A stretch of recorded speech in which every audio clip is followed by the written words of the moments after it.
kind of significant in the fact, because the whole theme of today is something from nothing. And so we're going to listen to that, and then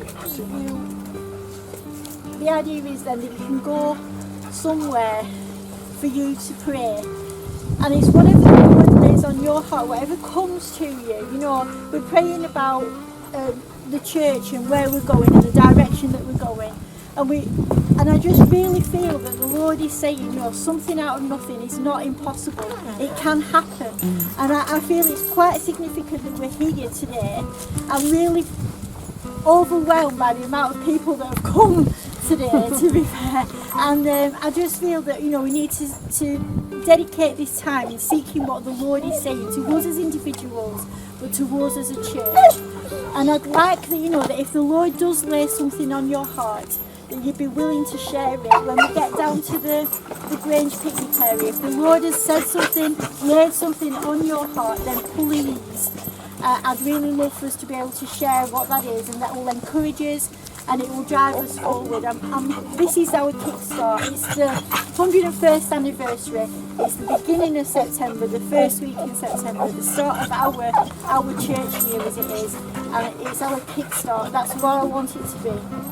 So I'm going to hand over to Jamie and let him share what's gone on here, and then we can. There's a lot of mystery about what the castle was, but the reality is, and it says it on the plaque behind me, is fairly wealthy industrialists from the area, because this is a coal and iron area and a pottery area, could afford to build themselves a summer house. So it was meant to look like it was ruined, but then they had a roof and rooms, and all the holes had windows in them, and they had a whole manicured lawn, and they used to sit up there and they would view out their little empire that was around here, and they would have their lunches, whilst all the way around here you would see smoke and billows and all of those kind of things. Then what they found out is that half of the land is built in Cheshire and half the land is built in Staffordshire. And that the people who built it actually only owned half of the building. Oh. The other half was owned by another industrialist. And so they went to the High Court and they agreed that they should share the house, to which the person who built it just destroyed it. He literally smashed it all up, and it's sat here as a relic and a ruin as anything. The castle is insignificant to what we're talking about. It's no different to Darwin Tower. It is something that very wealthy people built for a little while just to have a think. So, now you've dealt with the castle, you don't have to worry about the castle. The castle got no significance to what we're talking about. And it wasn't here in 1811.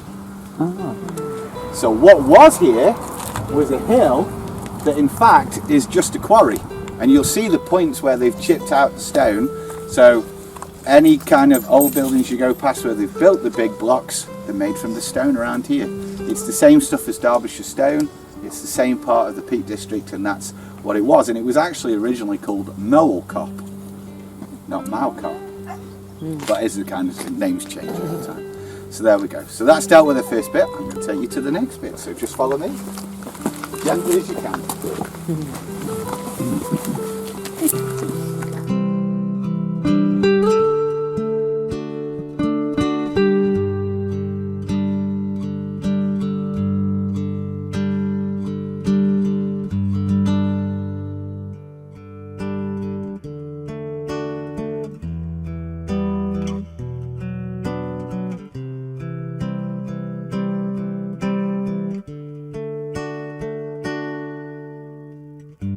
The reason that we're here today is what's written on this stone. Now, anybody who knows things about the National Trust, you know that they really don't like giving credence to anything spiritual or religious in any way, shape or form. A friend of mine is related to Samuel Johnson, a black slave, and he wrote a book about how he became a Christian and how he influenced Samuel Johnson, who wrote the dictionary. Trust didn't want anything to do with it. Down at the Biddulph Grange, the person who built it, which is this amazing garden you can never go to, he built it to prove that God created the earth. So when it came to the bicentenary of it, they got a Darwinist instructor to come in to tell them all about evolution. They literally like to reverse everything that's spiritual. So this stone is what the National Trust hate more than anything. And it says this: to the glory of God. Because in 1811, people came from as far away as Bradford, Lancashire, so Blackburn, and beyond, Chorley, as far south as Birmingham, and they spent 2 days here. 2 days here without the castle, so they didn't come to see the castle, whilst people spoke. And it began our revival, which is considered to be the last time, other than the potentially Pentecostal one, that there was what we would call a bona fide revival in the UK. 1811. In 1811, poor people, exceptionally poor people, came from everywhere to listen to the message of Jesus Christ on this spot. And it began a movement known as the camp movement. Now camp means that. But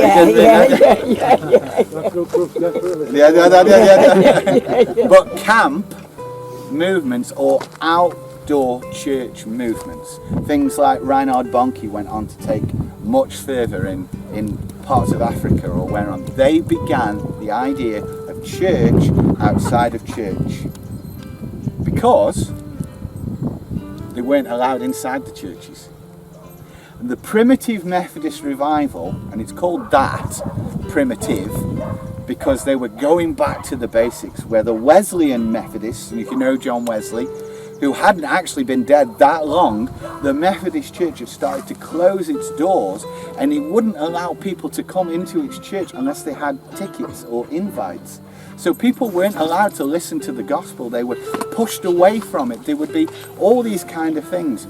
And two men, Hume Bourne and William Clowes, came up here to preach. One of them, William Clowes, was so shy and so afraid that he preached with his hands over his eyes. And if you can imagine, I'm talking to you here. I'm not really raising my voice in any way, shape or form. But there were thousands of people around where you are stood now, whilst they stood on those rocks up there and preached the gospel for 2 days. In 1911, 100 years later, Primitive Methodist Church had a centenary anniversary, like we've just had our centenary anniversary. And then they did another preaching, and this time it was a preaching and healing festival. And the local legend here is that down at the shop that was at the bottom of the hill where you came up, they built a wall of walking frames and walking sticks of people who came and were healed and left everything behind. Now, everything that I'm saying to you, they've recently made a plaque for you there, so when you're having your little surround later, you can have your kind of moment. That's what makes this place different to Holcombe Hill or Darwin Tower, or anywhere that you would go to pray, is that a lot of other people have come here before, and the last time that the Lord did anything, well, it was 210 years ago. 1811, and now it's 2021. Now, 210 is 3 sevens. And we can pull all the numbers that we want and try and make our little coincidences, but I think that's not how God works. We know that there is numerology right the way through the Bible. There is a godly code that's in there, that's there to, not extra to the scripture, but is there to teach you. It has meaning. Not meaning as in spaceships and flying saucers, but meaning in that God is speaking to us, and the sevens is God's number. 10 is ours. And when the French Revolution happened, they changed the 7-day week to a 10-day week. They tried to take God out of the calendar. But 7 is God's number. And we're here at that process, at the 777, to come and ask ourselves the question. Out of nothing came something. Something so big that it spread around the country. But it didn't spread in every walk of life. It only spread in a certain part of life. Now, 2 years ago, we went on holiday to a place called Staffordshire, which is up in Cumbria. And we were in a converted church. And as I was looking outside the church, I noticed that the plaque said, Primitive Methodist Chapel. And as you walk around now, go around Blackburn, or you're out on your travels, I guarantee you'll look around at snooker halls and fancy wine bars and holiday places, and you'll see the phrase Primitive Methodist Chapel. Because 210 years later, there is no Primitive Methodist Church. There's no Primitive Methodist Revival left. And in 2011, nobody came here to celebrate what happened 200 years ago. Pilgrimages are a Christian thing, but they're not a command from God. So coming here doesn't give us anything more spiritual than we could have got sat in Blackburn. But what it does do to us is it brings us to a location where God did something, and it helps us to visualize something that the Lord did. So we're going to go to our next location, which is just up the top there. So take your time, and we'll walk up, and I'll wait for you at the top, and we'll see all the views. If you want to come and take a quick picture of this as well, feel free, but you will get time as well to have a look. And it is a little harder to make out now that the lichen's got on, but it just says, because this has been up now for nearly 40 years, so it says camp meeting near this spot, 1807, began the religious revival held by Hugh Bourne and William Clowes, known as the Primitive Methodist Revival. Okay, I'm going to go wait for you at the top when you're ready.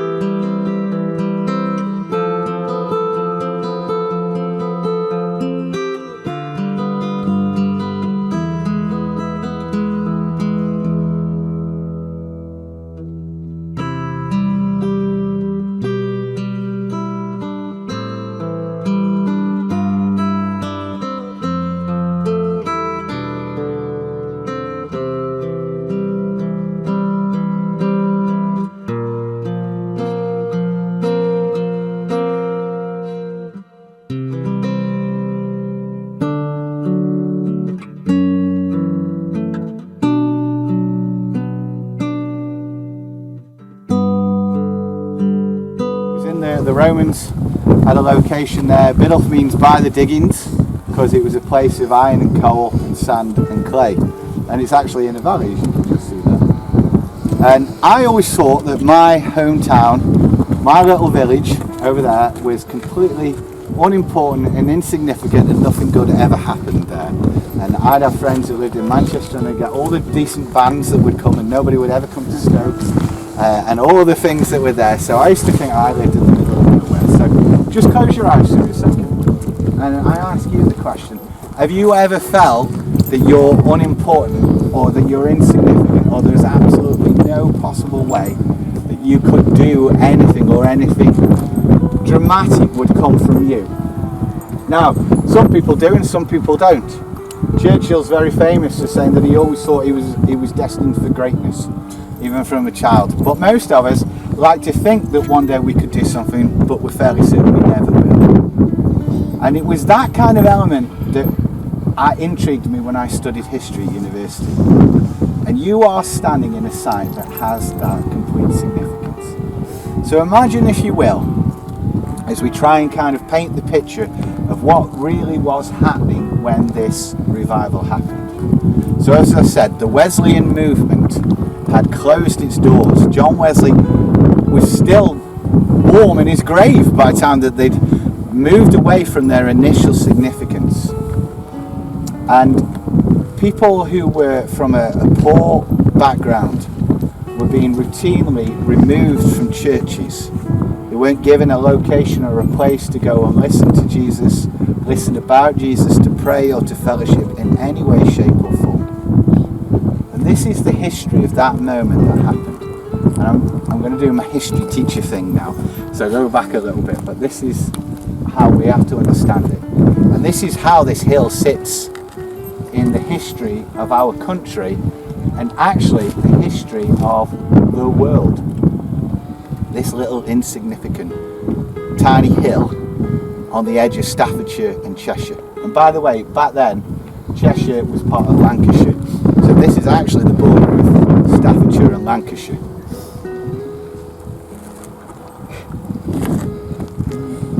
Which is something else, isn't it, really? So you're not that far from home yet. Can you shoot a Welshman for me, we an Arab? You certainly can. I mean, they still don't like it, but you can if you want. But this is the history. In 1745, the hills behind you, the Scottish army under Bonnie Prince Charlie was marching to meet the Duke of Cumberland down in Stone in Staffordshire. It blew my mind when I found out that the very last time that there was a conflict in England, it should have happened here. Very cannily, the Bonnie Prince Charlie hung a left and went for Derbyshire, which is that one. So it didn't happen. But that war changed everything. Changed everything in the UK, which then went on to change everything significantly. It began a period known as the Industrial Revolution. That Industrial Revolution did go on and carry on across the world. This was the first country to do it, which you know on. It went on to various trades, international trades, UK dominion of so many places around the world, including Sierra Leone, which then led on to Belgian dominion around the world, and Portuguese dominion around the world, the European dominion around the world, and it all started to have its significance. That Industrial Revolution. But not everybody who was white and English lived in a loaded manor and had one of these on the backyard. The majority of people were exceptionally poor. Stoke-on-Trent, which is behind you, did not exist at that time. That's how quick the Industrial Revolution changed things. It's now a city of 250,000 people. And it started with its pottery factories. Gypsy Smith, when he qualified to be a captain in the Salvation Army, General Booth asked him, "Where do you want to go?" He said, "I want to go to the place that most looks like hell." He said, "Go to Stoke-on-Trent." Now, anybody that is from Cheshire will go, "Yeah." But the reason being is these pot banks that raised up. And if you've ever seen the older pot kind of funnels, I forget what they're called. Bottle kilns. They have to heat for days and days and days. So through the night, all you would see is billowing smoke and giant red fires down in the valley. So for those 2 days that people were here in that Industrial Revolution, that way was bright red, sparking, hell-like smoke that was so bad that even now, if you're an asthmatic, you can't live in this town for very long, because the noxious gases from the pottery industry still affect people, even though it's years and years on. That was how significant the Industrial Revolution was. It had that massive effect, whereas on that side, the Cheshire Plains side, which became a farming district, and it still is, if you've ever had Cheshire cheese or any of the other things that kind of come from there, people were being turfed out of their land. Where they were scratching a living and being subsistence farmers, they were being pushed into the cities of Manchester, of Liverpool, of Stoke. They were being driven off their land, and they were no longer, the only thing they had to sell was their labour. The life expectancy of people was under 40, and this is where that dark satanic mills and those kind of... Imagine that world that you're living in, that you have 6 days a week, and one day you're expected to go to church, but you're not allowed in the church anymore, that you're so exceptionally poor that you only have enough food to sustain your working life, to give you enough calorific content. Imagine that that's the world that you're from. As far up as Blackburn, where you'll be working in the mills, of Cheshire, where you'll be moved into the places of Manchester, or in Stoke, where you'll be working in the iron foundries or the coal mines. People who are so exceptionally dirt poor that their life every day is a drudge, and then one day you decided that you wanted to know enough about God that you were going to walk, even though you don't have the calorific content to be able to put that kind of energy in, from the same distance you've just driven, up and down. and you've not got long, because there's no such thing as a holiday or four weeks paid leave, you've got to come and you've got to hear it and you've got to go. But it means so much to you that you want to be here in this location hearing. And then they set up preachers, one on that hill, one on that hill, one on that hill. There's people stood all the way around. Why did they come here? Now this is the bit I shared with Oliver when he was here last. The Industrial Revolution has happened. That city that didn't exist now exists. The cities of Manchester and Liverpool now exist. The Industrial Revolution happened, but nothing happened here. There was no castle here. There was just a few houses. They weren't the £1 million houses that they are now because of the views so pretty. If you lived here, you had less than nothing. You weren't even working class enough to be working in a factory. You were scraping a living off, and we've got a good day today. Normally it's blowing an absolute gale here. You'd have to be stood right here to just be able to hear me. So there's nothing here. They have covered distances. They have come long distances just to come and hear the gospel of Jesus Christ. Why? Because the church has driven them out. The Pentecostal revival that happened was the same, except that they were in churches, and when they started to speak in tongues they were asked to leave. But in this respect, these were people who were coming and were not welcome. The church had pushed them away. The church had gone off on its own little thing. It had lost itself. And the world itself had lost itself. What's happening in 1811? Napoleon's happening in 1811. Wars around the world are happening in 1811. Adventures around the world. People are being deported. Stoke-on-Trent declared independence from the UK. I'm not kidding, it did. And they deported so many of them. It was the beginning of the labour movement under the Chartists.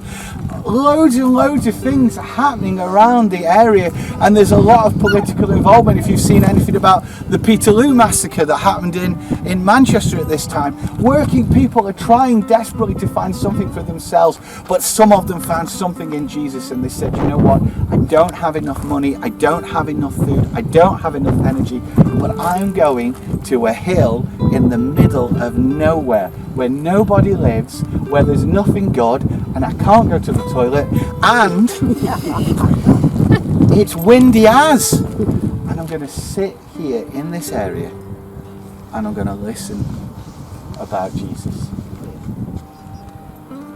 That's why you've just driven an hour and a half down the motorway, so that you could come here and not do that thing where we wrap you up in a flag of Great Britain and now all of a sudden the spirit of revival is on you.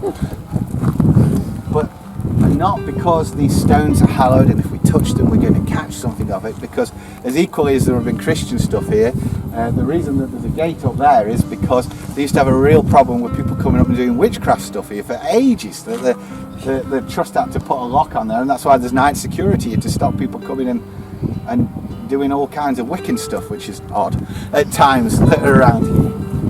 There's nothing holy or spiritual about anything until it's connected to God. What connects it to Jesus is us. We connect it to Jesus. The significance of the location, the view that you are enjoying is not why people came. They came because they couldn't go anywhere else. And off the back of this, the Primitive Methodist revival spread around the country and around the world. In the plantations in Jamaica and in the West Indies, Primitive Methodist missionaries were found talking to the slaves in the field about Jesus, whilst the Church of England was talking to the plantation owners and telling them God was for their slave owning the whole way.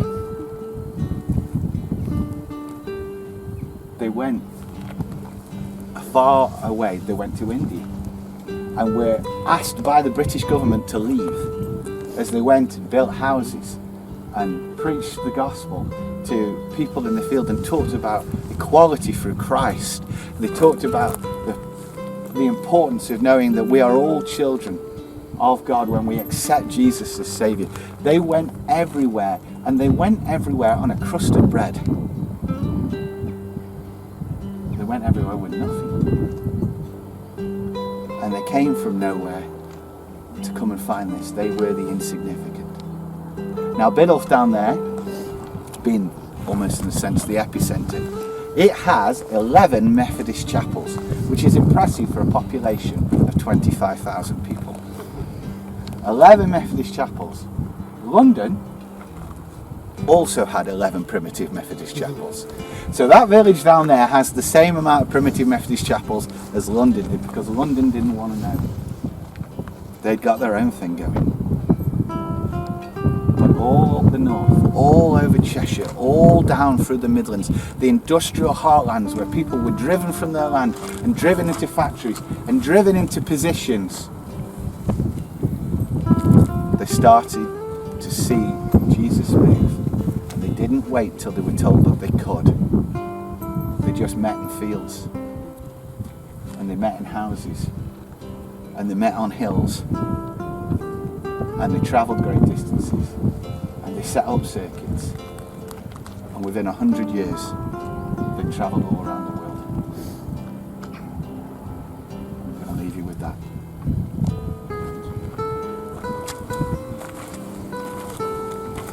So, as Jamie said, there isn't anything special. What is special though is our relationship with the Lord. And so I just want to invite you to go and find a spot, somewhere that you can spend that few minutes with the Lord and seek Him out. What is He asking you to do? What is He asking the church to do? What is the expectation for us as a body, as a group of people together that may seem insignificant? You may feel insignificant, but God uses ordinary people. That's been proved by what's been said today. And if God can do it then, He most certainly can do it now.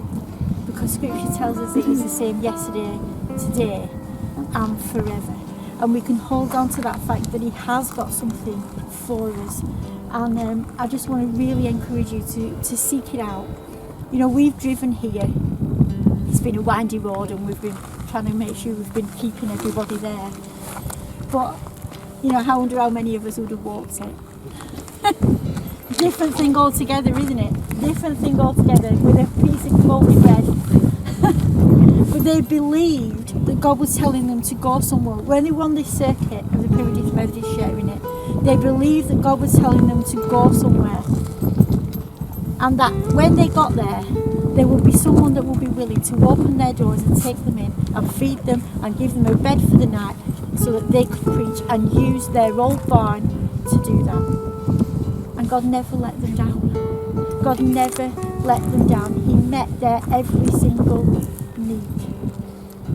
And believe it or not, there were ladies involved in that ministry, young 17, 18, 19, 20-year-old ladies. Can you imagine in your bustling long gown having to walk 40 miles to go to share the gospel with someone? A single woman on their own, travelling that journey.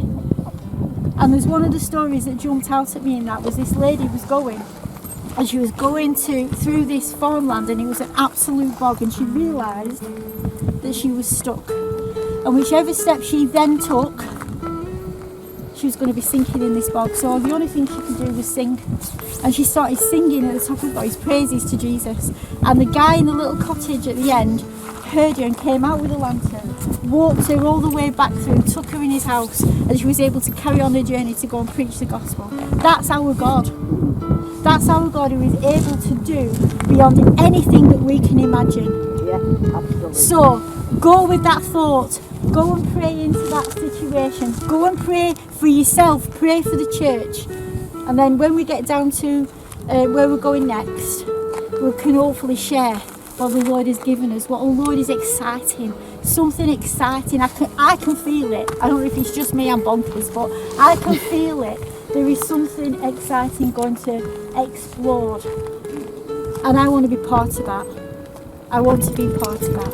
So go and find your little spot.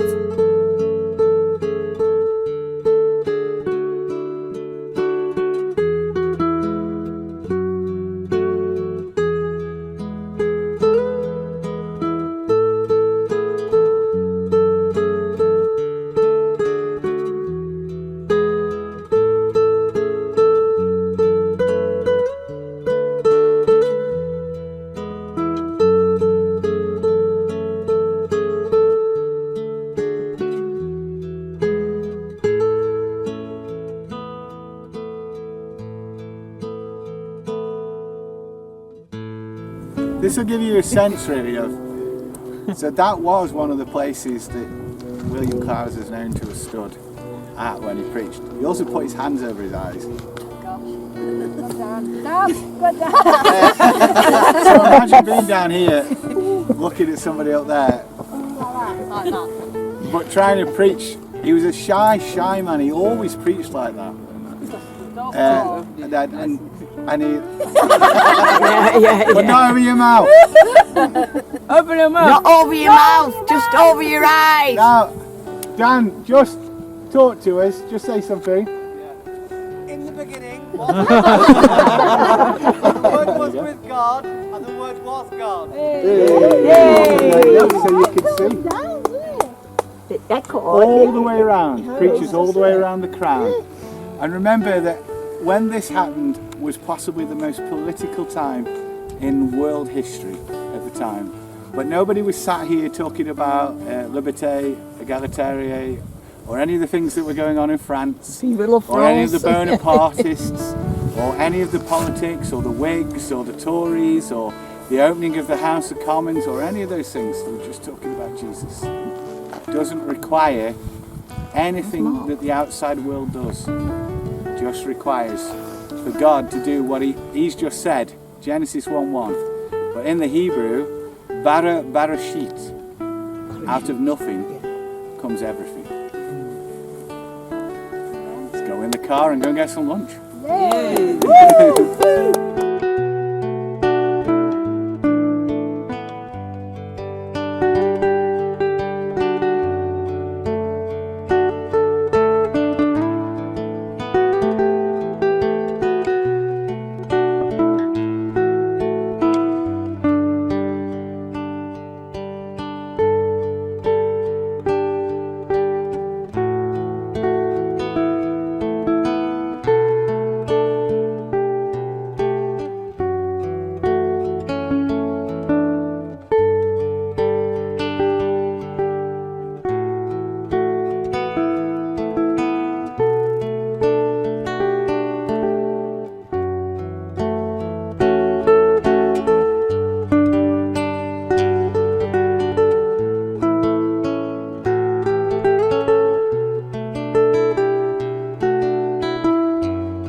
So, as we were walking round and finding a spot to pray, I was looking at the whole the monument, the structure that were there, really, and I was asking the Lord, okay, so what are you showing here? What do you want to show to me and to your church? And I looked at the whole structure, and I like shall we say, what was originally an archway, it now connects the two ruins. And I was just thinking about it, and I thought to myself, the Lord gave me something, and I thought, you know what, I feel completely at peace. So I was looking at the whole picture, and you know what, regardless of what's going on around us, we have our focuses, where we go, where the Lord takes us, but God's got the whole picture. in mind. So even though we take a step and we're not sure exactly what's going on, or we're not aware of the whole picture, but it's that God's got the whole picture. And it was that I am statement, I am God, I am the bread of life. And what he says he is, and what he says he will do. So I think that's what really came to life. So together, God is God, and what he says he will do. And he's got the whole picture in his hands. And regardless of how unlikely it looks, he will do what he says he will do. Hold on to that one, thank you. Myself, I remember a couple of years ago, I went on we did a walk up onto the ruins, and we were talking about building a house of prayer, it was it was all about building blocks. What came to my mind was building it, be still, slowly build. Whether it's after COVID or whatever, it's slowly build, be still.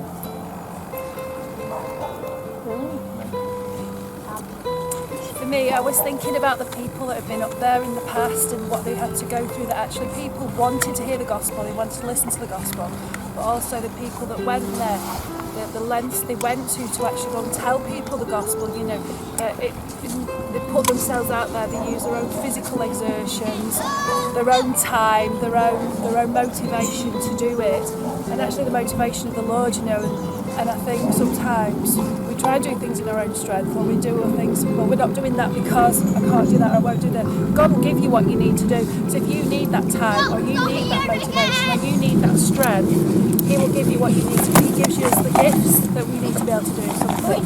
So they might not have gifts of teaching or being able to announce the Bible, but actually God gives us gifts. We are given gifts of the Holy Spirit, so we should be using those gifts, not necessarily the gifts that we think we use at work or our developed gifts from university.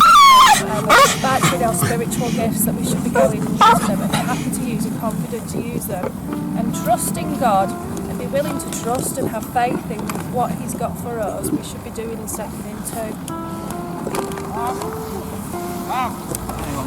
Yeah, this is not a deep spiritual truth, just a personal observation here, that it's actually 50 years since I wanted to go to Mow Cop. Really? 50 years, 1972, so I went to college in Kiel, and I actually lived in Newcastle under Lyme, so I have seen that view from the colliery area of the hell that was Stoke at that time. So I've lived there. There was a lot of kind of direction towards Mow Cop. I remember seeing the pictures of it. I remember always wanting to do it. And I wasn't a Christian, obviously, but just drawn there because there was this spiritual thing. And then when I went to Haslingden to teach, there was a book by a guy called Alan Garner that was set, a mysterious book that was set in Mow Cop. It always fascinated me, but something has never taken me from that point to go there until today. Wow. And so the place is very significant for me. I have no idea where that takes me, and so on. But it's very fascinating to be there. If you didn't sense something there, something not happening really. But when I'm looking around there, the only thing that struck me to pray specifically about, and again I don't know where this goes, it reminded me of a time that we prayed in the hills overlooking in Rossendale for a mission. At Haslingden High School where I was teaching. I was up on the hills with this other guy. We had people stationed on 2 other hills in a little triangle praying over the area where this mission was. And God kind of opened the clouds periodically, and a shaft of light would come down on the school, on this church, on that, and so on. And it almost guided our prayer. And the only thing that happened up there, I don't know if anybody noticed that, was at one point it seemed like the light opened and Jodrell Bank was highlighted, and it came very kind of as if there was a shaft of light on it. And I thought there's something significant in that. I couldn't tell you what. But there is this thing moving around, searching for stuff out there. This thing that kind of represents all this human knowledge. Looking everywhere, but not over to where it really is. And I think I've got to kind of work that one out. It was the only area I thought to pray about suppose it's sort of human, the scientific, searching for some truth or some point of significance and actually missing it. And somehow we've got to redirect that search into the right area where people standing on Mow Cop and so on. So it's that really, that's what struck me. Oh, brilliant, thank you. First of all, I thought if I was really young, standing there and looking at all the views, I would have a burning desire to be a missionary and go out all round in all I could see and preach. And then a little voice said, "But you're not, you're old." Then I imagined climbing up there with a staff. Now there was a time when I thought this was a great privilege. I used to carve a staff for Bill Wilson because he used to do this preach about Moses' staff and things, and Janine used to say, will you get some wood from a tree and carve a staff? And I thought that was a great privilege, just carving a wooden staff for Bill. But he used to preach on it and say that as people reach significant times in their lives, they would carve a notch and they would remember important things in their lives. And it was like God said, so if you had to use a staff to get up here, you could look back on what you've carved on your staff, what's happened in your life, what you've done in your life, and then use some of that for me. So being old doesn't preclude you from having something of value. Brilliant. Anybody else? I think I'm fascinated by the fact that revival sort of started in that area. And what I see a lot of that semblance in Africa, because I came from Africa. And I see the same situation where missionaries were like Reinhard Bonnke, that Jimmy mentioned, Reinhard Bonnke, having that commitment, to have a massive crowd of people coming to hear the gospel of Jesus Christ. And I see that same scene today, when I came up there. And the other thing that came to my mind now, going forward, especially with the church, is two words that actually came into my heart. It's commitment. Commitment and sacrifice. And if you look at what happened with these people, I listened a lot from what Jamie was saying. And I deduced from the fact that these people actually committed themselves to the gospel of Jesus Christ. And that's what we don't have now. We are in such a situation in churches. The body of Christ is so complacent. We are so, everything is easy. We can choose not to go. We can stay at home and watch live. But those days, those guys never had that kind of privilege. So they were committed to come up there. And it's a big sacrifice for them to come up. And that's what happens when you commit yourself to the Lord, and when you make that sacrifice, there's a lot of fruits you can yield out of that. There's a lot of benefit you can get out of that. And you can see that people were actually longing to come there, just because of those guys making that commitment. So my take today is that let us go back to grace, not only to grace, but let us go back and think of committing ourselves to the gospel and to go there and talk to people about it. And as Grace is moving to that new direction and we are moving to a time of new beginning, let us begin to examine how we can commit ourselves, like these people. Look at the stones, look at the rocks, look at when Dan went up there and said, "Let there be light," the echo, you can imagine the massive number of people there, listening to the gospel of Jesus Christ. Well, now we don't have that. We have microphones now. They didn't have that. We have a very good, sophisticated PA system which we can use, but we are not allowed to. But our responsibility now as the body of Christ, or as Grace, we have to go back and think, how committed are we for the gospel to reach people? What sacrifice can we make for the gospel to reach people? That's what is necessary now. You have to go, we can come here millions and millions of time and, some of us will be climbing and feeling aches and pains and, but when we go back, what do we think? How do we commit ourselves to what these people did and they got a fruit? So I think it's a good thing. I'm really happy to be here. I had a second thought of coming. I said, I don't know where I'm going. But I tell you something, this is really beneficial. I really enjoy it. And I really enjoy the food.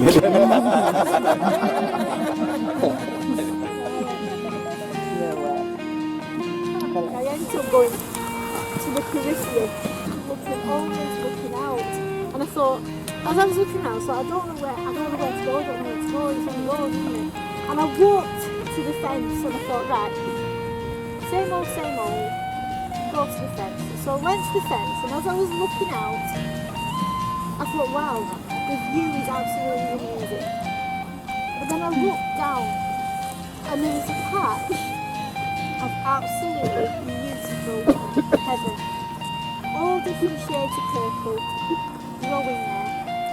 But it was behind this other clump of exceptionally dry, it looked just like a clod of earth that was just stuck there. There was nothing growing on it, but the heather was coming round the side and slowly catching the end of this clod of earth. And I thought, no, probably this time next year, that clod won't be there. It won't be there. That dryness won't be there. And that's what I got. The dry, barren land won't be there. There will be fruit. And that's what I'm holding on to, and I hope that you're holding on to, and that together, like you say, if you take back the commitment, the sacrifice, everything that people have been sharing today, they've shared that with you. You can't unhear it now. You can't unhear it. So we've got to grasp a hold of it. Grasp hold of it with that person, and together as a body we're going to take this forward, making that, having that commitment, making that sacrifice, rebuilding, working together. It spoke to me what you said about that connection. As we stand side by side together, the Lord is going to move. The Lord is going to move, and He is going to do what He said He's going to do. So let's hold on to that as we get everything packed up, shoot off to the next spot. Please make sure you've gone to the loo. There won't be another loo stop until we get back on the motorway. And let me just encourage you to just keep talking and keep encouraging one another. As we're talking and sharing with each other, let's go and hear what the next step is at Night of Victory.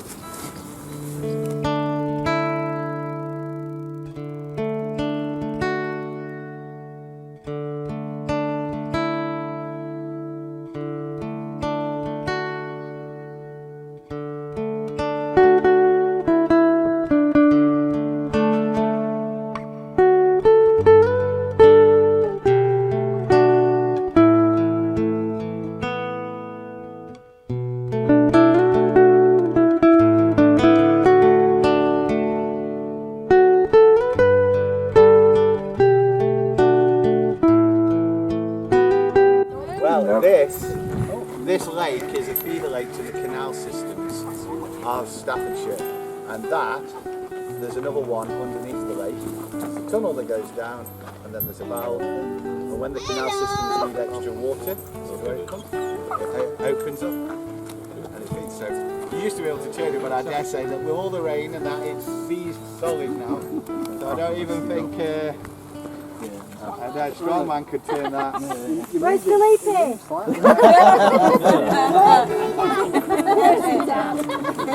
wobbling, but it's not. Well, it's not wiggly wobbling, I think it's just...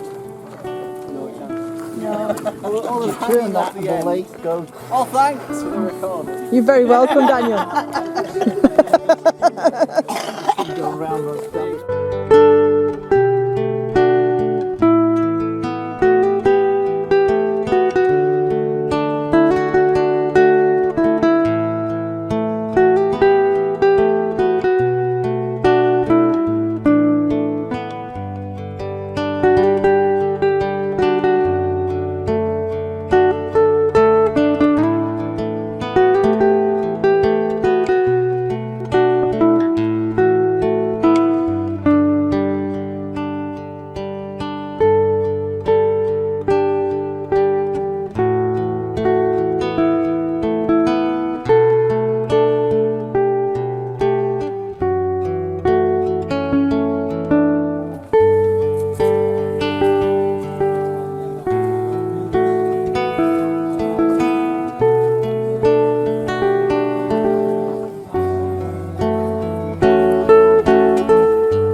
This is quite empty as well. If you look at all that empty before. This is not running.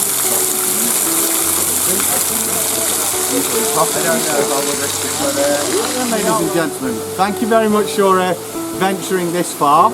You didn't need the loo, you will afterwards, for all this running water. So, this is the last bit of our discussion.